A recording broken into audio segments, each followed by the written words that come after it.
Continuing production of The Open Mind has been made possible by grants from the Rosalind P. Walter Foundation, the Bluestein Family Foundation, Carnegie Corporation of New York, the Malkin Fund, the Center for Educational Outreach and Innovation at Teachers College, Columbia University, and from the corporate community, Mutual of America and Rudolph Finn.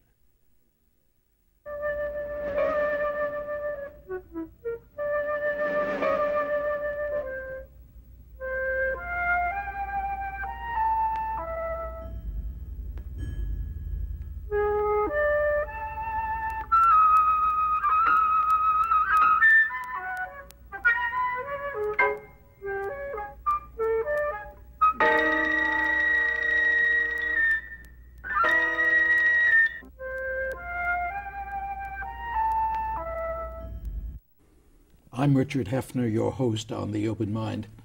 Some of you know, too, that I began my professional career many, many years ago as an American historian, and that even in its most recent revised and updated 50th anniversary edition of my paperback documentary History of the United States, that it remains very much my proudest and favorite writing effort.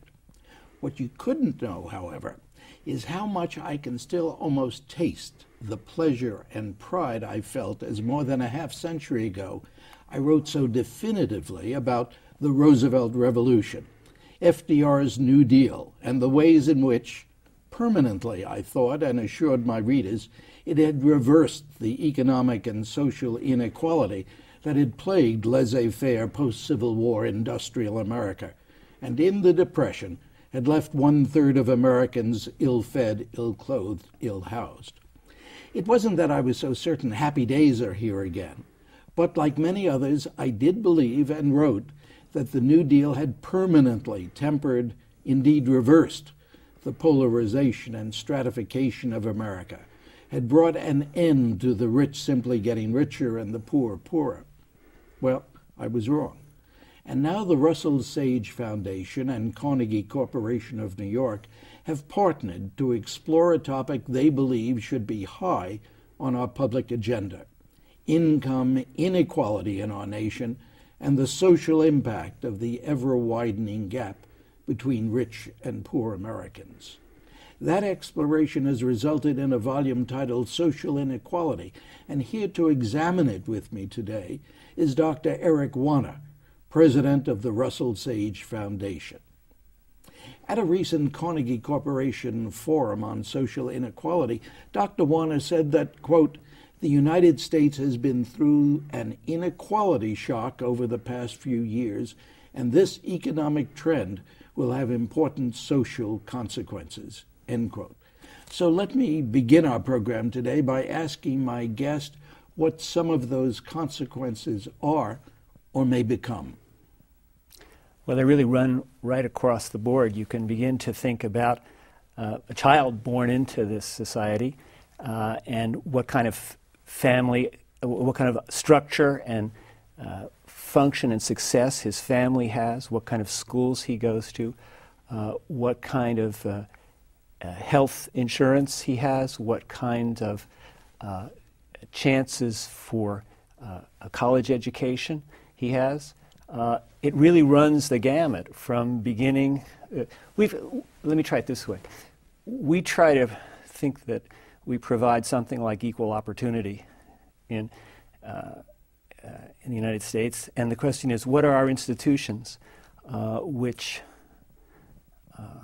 undergird that opportunity? And what we worry about is that those institutions have become significantly weaker in the past 30 years. That's an astounding thing, isn't it? I mean, are you as astounded as I am? I heard your introduction, and I'm as disappointed as you are. Like you, I think, not only through the New Deal, but through the 1950s and 60s, we really were at a time when opportunities seemed to be getting more equal. The idea of extending college to the children of the working class through public support for higher education was increasingly successful in building a middle class, to the extent that we have a kind of social program in the U.S. It's been build the middle class, and it's that social program which seems to have weakened over the last 30 years. When you say the program to build the middle class, that's what has weakened, aren't you, as I read the report, as I read the different papers, my sense is that it is the lower class that has suffered here, not the middle class. Right or wrong? No, that's right. I think the idea was to get the working class on board. And move them into the middle class. And it's that process which has become weaker. It used to be the case that there was in the 50s, there was a period of a kind of labor, an implicit labor pact between labor and big business, in which an industry was unionized and wage competition was taken off the board. That is, all companies within a given industry would have to pay a living wage, a family wage. Globalization, the option that business now has to move production offshore, puts wage competition back on the table and makes it much more difficult for companies to pay the kinds of unionized wages that in the 50s made it possible for many working families to move into the middle class. That's not a point that many Americans appreciate now, I gather. No, unions are in bad odor, I guess, or what's left of them. You know, the unionization rate in the private sector is less than 10% now. It was up to about 25% only 40 years ago. Well, then the globalization phenomenon is, in that way at least, a negative factor for us. Yes, you have to, there's a kind of pluses and minuses about globalization. On the one hand, I think we all ought to be clear that we benefit from globalization, that increasing integration of the world economy has made it possible for us to benefit as consumers from low-cost production in other countries. The principle of comparative advantage is real and works. Countries with lots of low-cost, low-skilled labor perform production processes at costs which are well below what could be produced here, and we all benefit from that. On the other hand, obviously, the workers who now have to face competition from low-wage labor on a world scale don't benefit.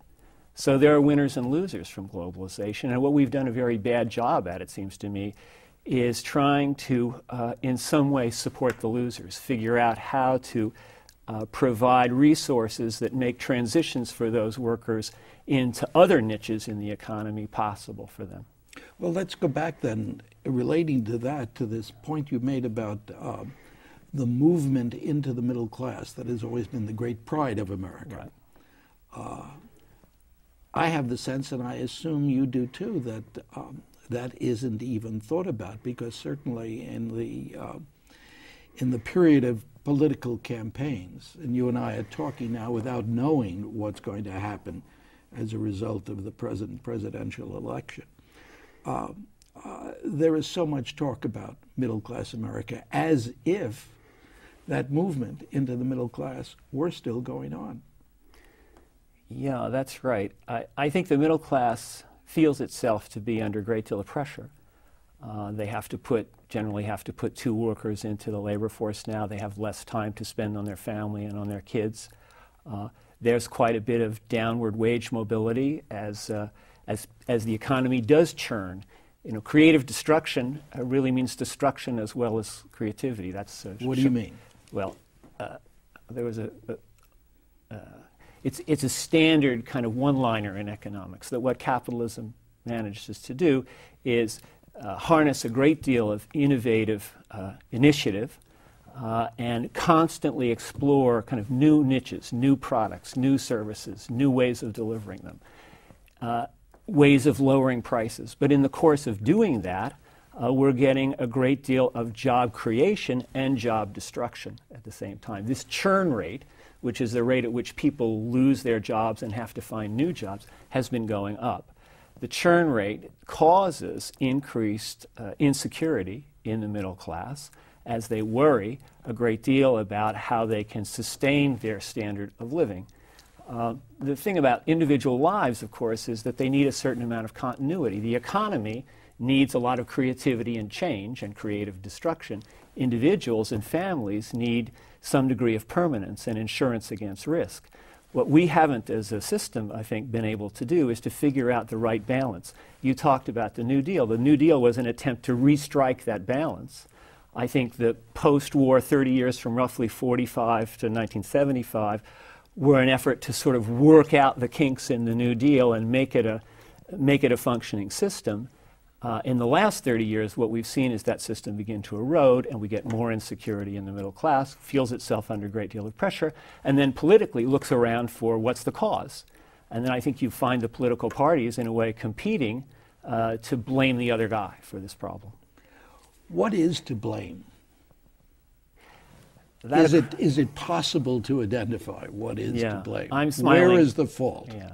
I'm smiling and you're smiling because we know it's a very hard question. And we know there is probably no one simple cause, and certainly nobody's morally to blame.